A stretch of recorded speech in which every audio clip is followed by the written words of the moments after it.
Irmãos, meu nome é Bob Fequete, eu sou um membro espiritual da Igreja do Messias e estou aqui para trazer mais um ensino, irmãos.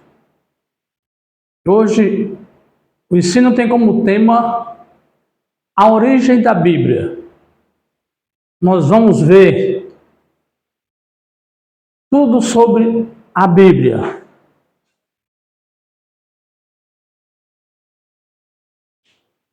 A origem da Bíblia Sagrada, parte 1.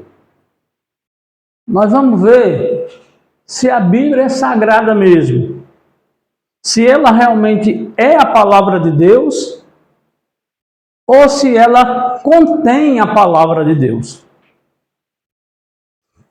E eu quero começar, irmãos, aqui, mostrando as Bíblias para vocês, ó. 3 modelos de Bíblia que rodam aí pelo comércio. E nós vamos ver se ela é sagrada. O que é sagrado? O que é uma coisa sagrada? Sagrado é a palavra, uma palavra indo-europeia, que significa separado. A sacralidade, portanto, não é uma condição espiritual ou moral, mas uma qualidade inerente ao que tem relação e contato com potências que o homem não pode dominar. Percebe como superiores a si mesmo.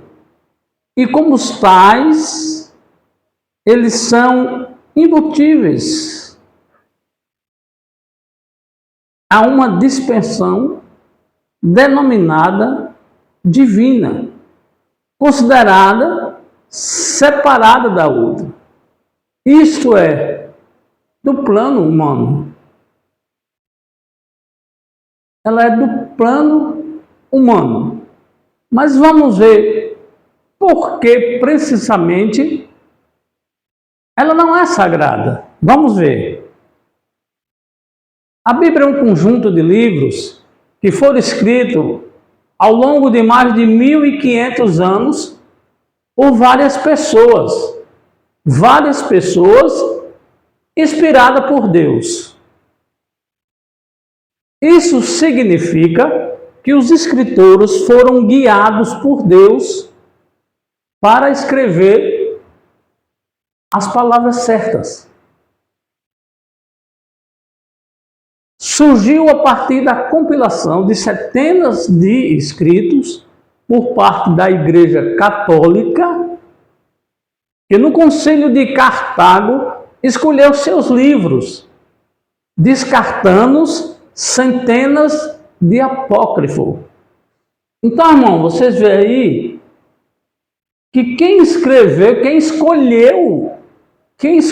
os livros para formar a Bíblia não foi Deus.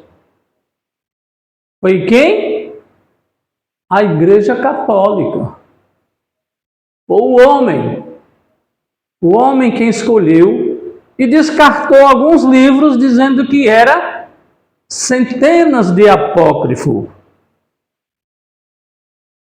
Vamos ver o que é apócrifo? E ela é considerada pelos cristãos como divinamente inspirada, tratando-se de importante documento doutrinário. Realmente ela foi, como nós vimos antes, inspirada por Deus, inspirada pelo Espírito Santo para os homens escrever os pergaminhos, não é escrever na Bíblia. Quem montou a Bíblia, como nós vimos, foi a Igreja Católica.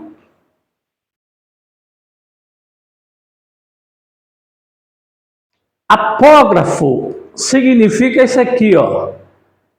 Falso, suspeito, Expressão usada quando um fato ou obra não tem a sua autenticidade provada. Ou seja, ela tem a sua origem suspeita e duvidosa. Esses são os apócrifos, centenas de livros escritos na época que não foram escolhidos para compor a Bíblia, os católicos. Alguns exemplos de livros apócrifos são o Evangelho de Maria Madalena, Tiago, o Evangelho de Pedro, Apocalipse de Paulo. Foram descartados, que diz que não foram eles que escreveram. As línguas originais da Bíblia, foi escrita em aramaico, hebraico e grego. O aramaico e sua variante posterior, o siríaco e hebraico, são línguas semíticas. E o grego e posteriormente o latim são de origem indo-europeia. Todo o Antigo Testamento foi escrito em hebraico, o idioma oficial da nação israelita, exceto algumas passagens de Esdras, Jeremias e Daniel, que foram escritas em aramaico. A mais extensa está em Daniel, que vai do capítulo 2:4 até 7:28. O hebraico faz parte das línguas semíticas que eram faladas na Ásia Mediterrânea, exceto em bem poucas regiões. Tudo leva a crer que Abraão encontrou esse idioma em Canaã, ao chegar ali, em vez de trazê-lo lá da Caldeia, onde ele morava. Em Gênesis 31:47, vês que Labão, o sobrinho de Abraão, vivendo em sua terra, a Caldeia, falava aramaico, e ao passo que Jacó, recém-chegado de Canaã, falava hebraico. A língua hebraica é chamada no Antigo Testamento de língua de Canaã, está lá em Isaías 19:18, e língua judaica, ou judaico, está em 2 Reis 18:26-28, Isaías 36:13. Como a maior parte das línguas do ramo semítico, o hebraico, lê-se da direita para a esquerda. É igual o inglês, o hebraico. Você lê da direita para a esquerda. A gente lê da esquerda para a direita. O alfabeto hebraico ele compõe-se de 22 letras, todas consoantes. Daí o alfabeto. Ela não tem vogal. E também não existe no hebraico essas letras aqui, o E, o F, o J não existe no hebraico, o O, o V ou o W. Essas letras não existem no hebraico até hoje. A escrita hebraica dos tempos antigos só empregava consoantes sem qualquer sinal de vocalização.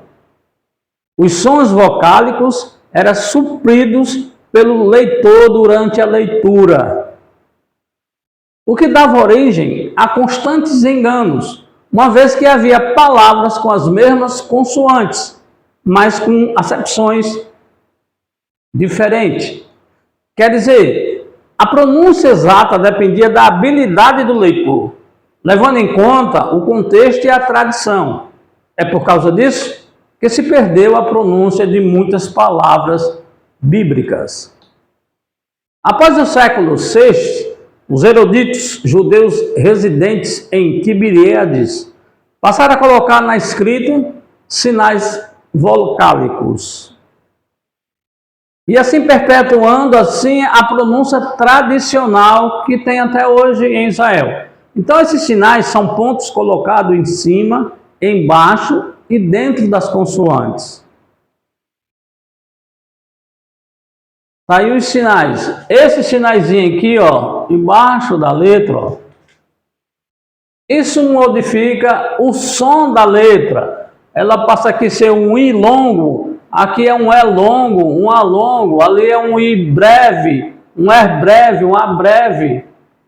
Então isso aí foi uns judeus que colocaram nisso aí. Só, irmãos, que nós sabemos que a Bíblia foi escrita, a palavra de Deus foi escrita no hebraico antigo, que não tem esses sinais maçoretos. Tem algumas letras consoantes que dão o som de alguma vogal, como do A, como do U. Mas esses sinais, irmão, são fermentos.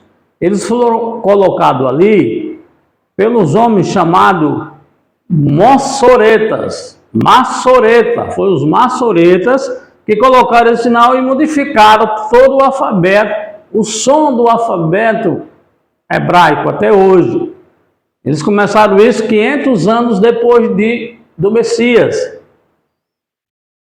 E isso, irmão, foi para modificar o nome do Pai e do Filho para nós, que não somos judeus, não conhecer. Porque se você perguntar a um judeu qual é o nome do Pai, ele não lhe diz. Ele se pega ao terceiro mandamento que diz: não falarás o nome de teu Deus em vão.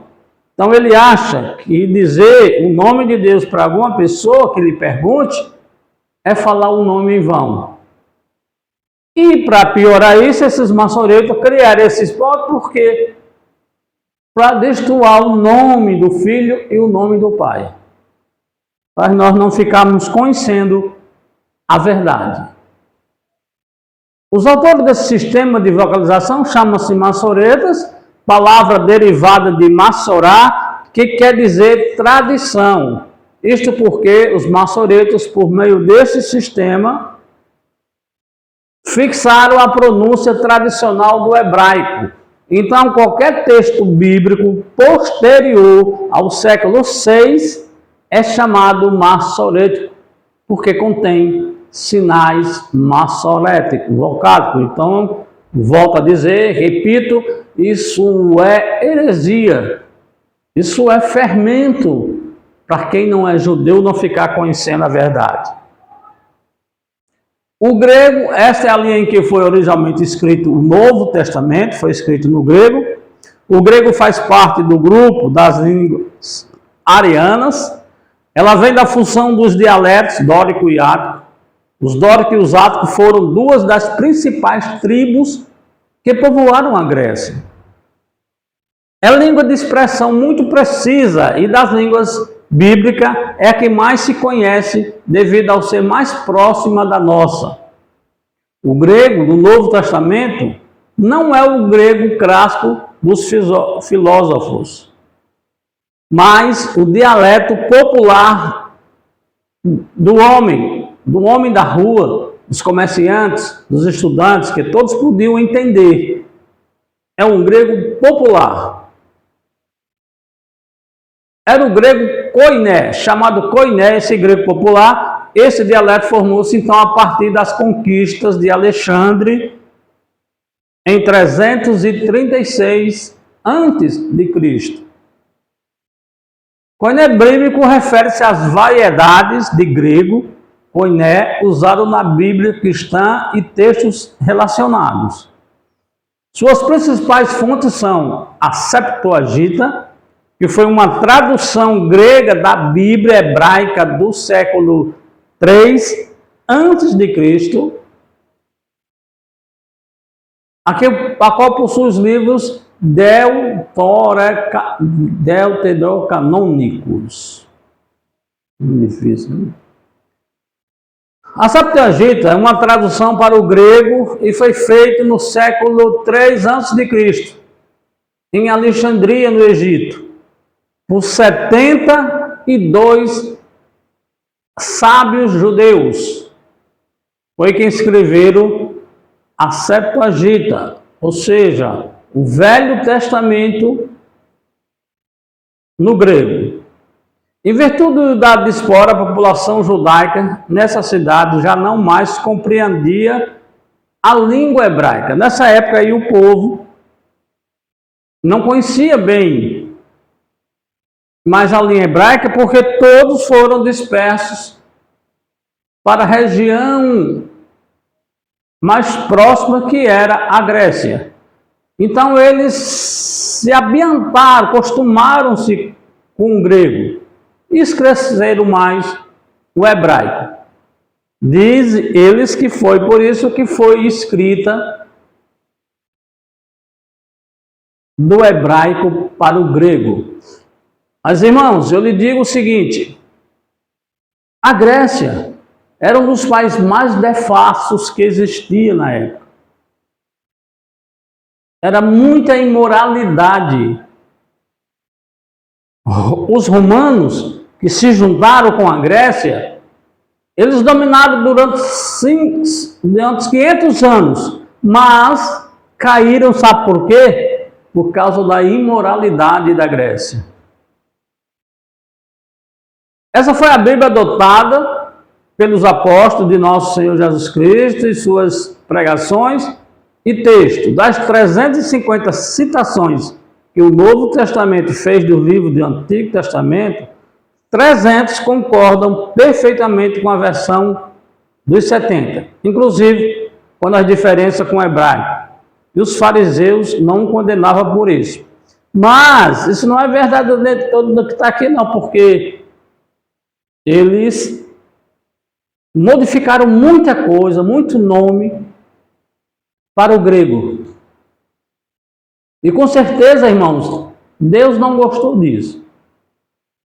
Deuterocanônico diz dos livros ou dos trechos de livros do Velho Testamento declarados canônicos pelo Concílio de Trento, os quais se encontram na versão grega Septuaginta,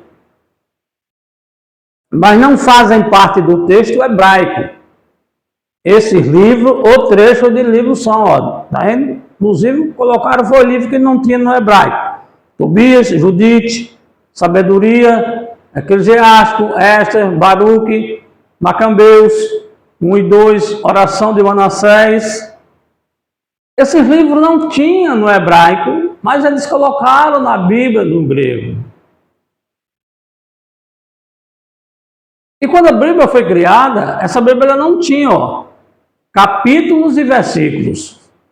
Originalmente, os livros da Bíblia não eram divididos em capítulos e versículos. Até Jesus, quando citava as Escrituras, ele fazia uso da expressão "está escrito", porque não tinha versículo nem capítulo para você nomear. Pois não havia uma forma de reverenciar com exatidão. Curiosamente, a organização da Bíblia em capítulos e versículos se deram em diferentes épocas. A divisão da Bíblia em capítulos foi feita pelo clérigo inglês Stephen Langton no século XIII, em 1227 depois de Cristo. A organização foi feita a partir da Vulgata. Era uma versão latina da Bíblia e, posteriormente, o Langton capitulou as versões da Bíblia em hebraico e grego. A mistura que já ficou isso aí. Já a inclusão de versículos se deu séculos depois. O tal de Santino Paganini foi o primeiro a tentar organizar a Bíblia em versículos numerados em 1527. Só 27 anos depois que o Brasil foi descoberto. Apesar da publicação de Paganini, foi o impressor Robert Estienne que criou a versão utilizada até os dias de hoje. Em 1551, Robert Estienne fez a divisão em versículo da versão grega do Novo Testamento. E em 1555, fez a divisão completa da versão latina. A primeira Bíblia impressa até capítulos e versículos foi a Bíblia de Genebra, que foi publicada em 1560, na Suíça.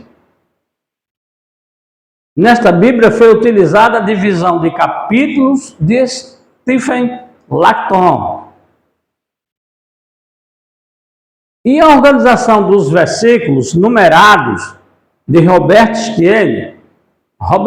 Stieni até os dias atuais. Esse tipo de organização da Bíblia facilita o nosso estudo e a nossa leitura. O alfabeto grego antigo e moderno contém 24 letras, sendo 7 vogais e 17 consoantes.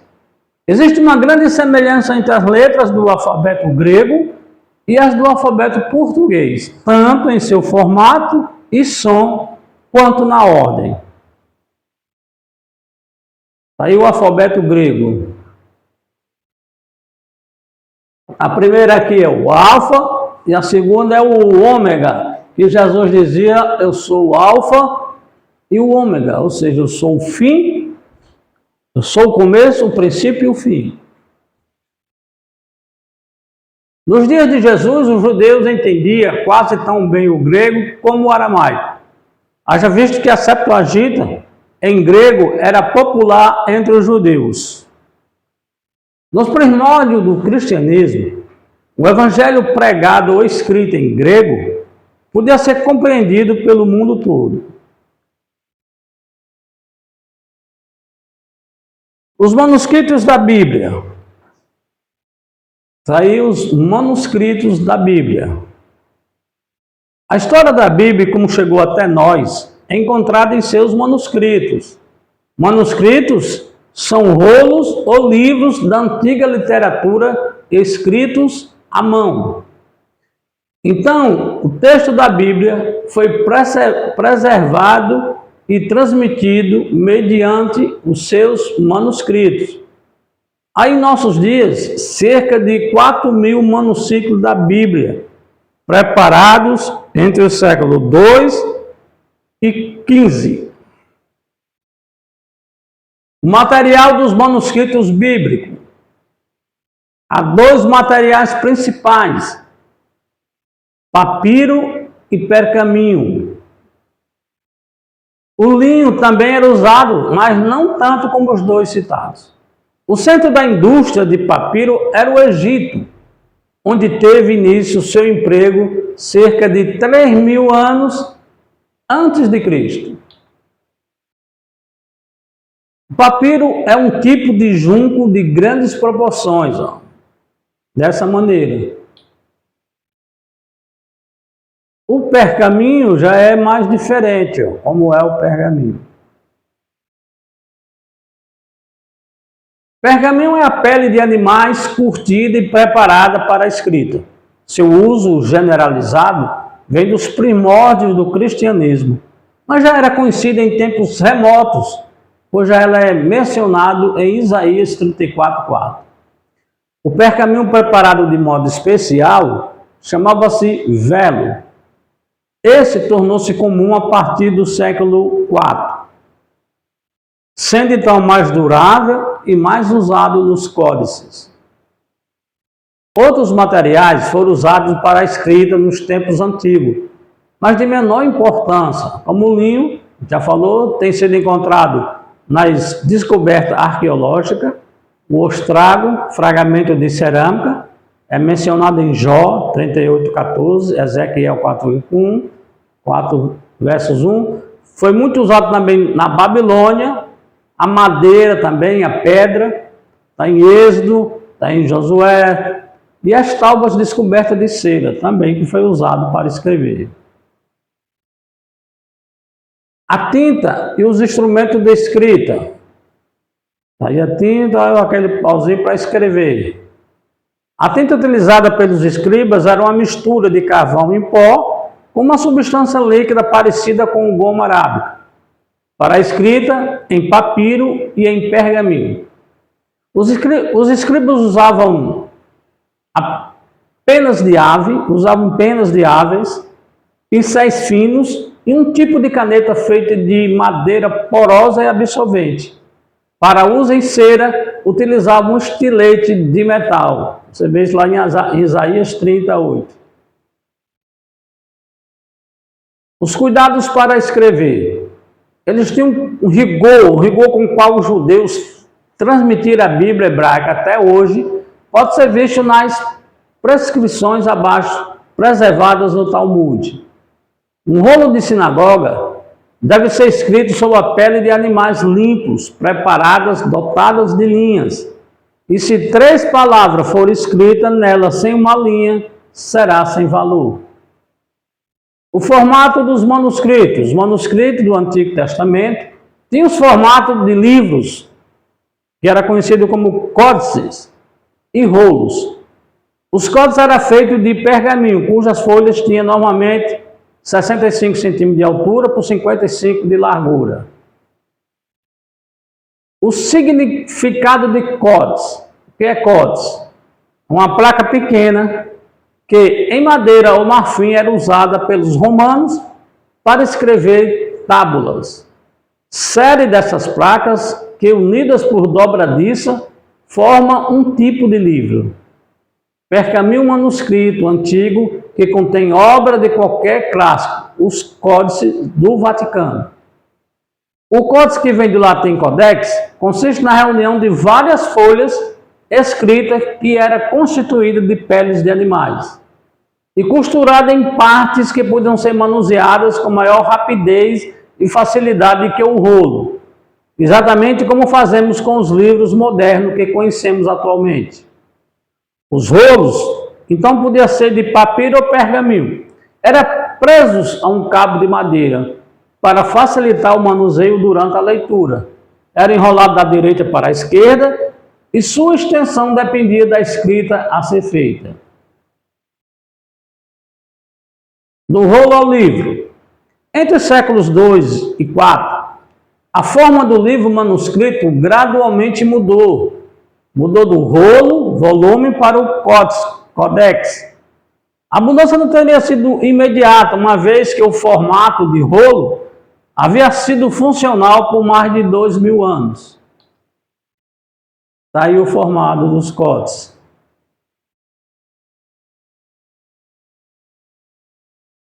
A hipótese atual de que o formato de códice derive das tábuas de madeira com a camada de cera utilizadas para anotações de rascunho, um grupo de tais tábuas amarradas juntas era conhecido como caudex, palavra utilizada para indicar um tronco ou bloco de madeira. Aí, ó. Vejam aí. No início da era cristã, folhas de pergaminho dobradas, membrane, vieram a ser usadas para armazenamento temporário de informações eventualmente. Confiou-se a tais objetos o armazenamento permanente de matéria escrita, exclusivo de textos literários. Por volta do século III, o termo codex havia sido assimilado também a esses objetos. Muito embora a tradição não estivesse generalizada até o fim do século V, o livro manuscrito no formato de códice já era um item suficientemente difundido a ponto de São Jerônimo, padre da Igreja Católica, em carta datada de 384, criticar aqueles que buscavam ornamentar em excesso seus códices. O códice levou ao desenvolvimento de encadernações que protegia o material manuscrito, além de permitirem ornamentações elaboradas. As encadernações possibilitavam maior longevidade aos textos em códice. E em comparação com os textos em rolo, com o tempo isso seria visto como uma vantagem, que promoveria a adoção do novo formato. O códice facilita também a referência à passagem ou trecho específico dos textos que pode ser localizados pela viagem das páginas, procedimento mais simples do que o enrolar e desenrolar dos rolos.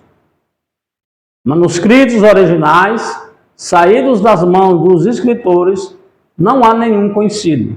A falta de manuscritos originais provém do seguinte: veja que não tem mais manuscritos originais da Bíblia. Existe a falta, e ele aqui diz que a falta é, primeiro, o costume dos judeus de enterrar todos os manuscritos estragados pelo uso ou qualquer outra coisa. Isto para evitar a mutilação ou interpolação espúria. Os reis idólatras e ímpios de Israel podem ter destruído muitos ou contribuído para isso. Lá em Jeremias, ele diz assim, ó. Então deixaram o rolo na sala de Elisama, o secretário, e foram ao pátio do palácio real e relataram tudo ao rei. O rei mandou Geldim pegar o rolo e Geldim trouxe da sala de Elisama, o secretário, e leu ao rei e a todos os líderes que estavam a seu serviço. Isso aconteceu no 9º mês. O rei estava sentado em seu apartamento do inverno, perto de um braseiro aceso, e assim que Geldim terminava de ler 3 ou 4 colunas, o rei as cortava com a faca de escrivão e as tirava no braseiro, até que o rolo inteiro fosse queimado no braseiro. O rei e todos os seus conselheiros que ouviram todas aquelas palavras não ficaram alarmados e nem rasgaram as suas roupas lamentando-se. Embora Elnatã, Delaía e Gemarias tivessem insistido com o rei que não queimasse o rolo, ele não quis ouvir. Isso quer dizer, irmão, que muitos originais da palavra de Deus foram queimados. Por isso que o livro de Marcos só tem até o capítulo 16, nos originais. Mas na Bíblia ele tem até o 28. Quem colocou lá se não tinha os originais? Em vez disso, o rei ordenou a Jeramel, filho do rei, Seraías, filhos de Azriel, e Selemias, filhos de Abidel, que prendesse o escriba Baruque e o profeta Jeremias. Mas Deus os tinha escondidos. Antíoco Epifano, rei da Síria, em 64 a.C., dominou a Palestina durante seu reinado. Foi extremamente cruel e sádico e tinha prazer em praticar tortura no reinado. Decidiu exterminar a religião judaica. Assolou Jerusalém em 168 depois de Cristo.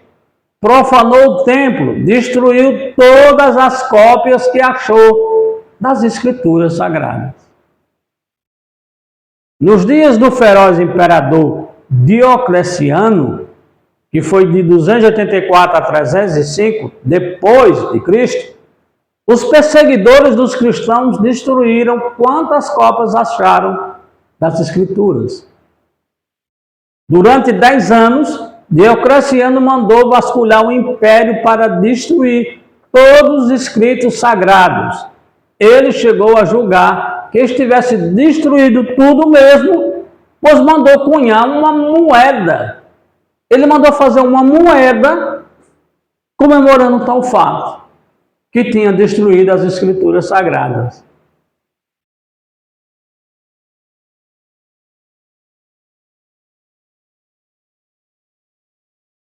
Manuscritos originais da Bíblia. Está aí os manuscritos originais da Bíblia que restou. Só entraram no cânon da Bíblia os livros que tivessem sido escritos na língua hebraica, dentro dos limites da Terra Santa. Qual é a Terra Santa? Jerusalém. E até o período de Esdras, mais ou menos 400 anos antes de Cristo. Então só entraram no cânon os livros que eram escritos no hebraico, que foram escritos lá na Terra Santa, e mais ou menos 450 anos antes de Cristo. Os livros que haviam sido escritos depois de Esdras, acréscimo Daniel, Baruque, Eclesiástico, livro de Judite, Macabeus 1 e 2, livro de Tobias e Sabedoria, não entraram na Bíblia hebraica e passaram a ser considerados como deuterocanônicos. A Bíblia hebraica possui os mesmos livros que o Antigo Testamento da Bíblia protestante ou evangélica. Porém, em 397 depois de Cristo, quando aconteceu o Concílio de Cartago III, foi publicado. O que é um concílio? Vamos ver o que é um concílio. Um concílio é uma reunião de autoridades eclesiásticas com o objetivo de discutir e deliberar sobre questões pastorais de doutrina, fé e costume, que é o lado moral. Os concílios eles podem ser ecumênicos, plenários, nacionais, provinciais ou diocesanos, conforme o âmbito que embarga.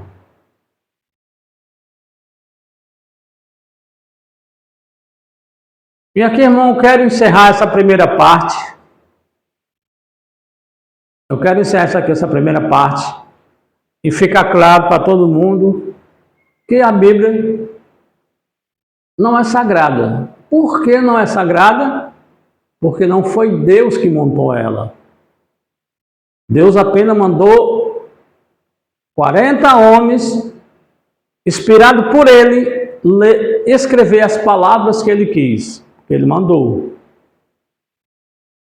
Mas a Bíblia mesmo não foi feita por Deus. E na segunda parte nós vamos ver isso mais claro, viu? Eu quero encerrar aqui com esse versículo. 2 Coríntios, capítulo 13, versículo 13, que diz assim: a graça do Messias, o amor de Deus e a comunhão do Espírito Santo seja com todos vocês. E quem crê, diga amém.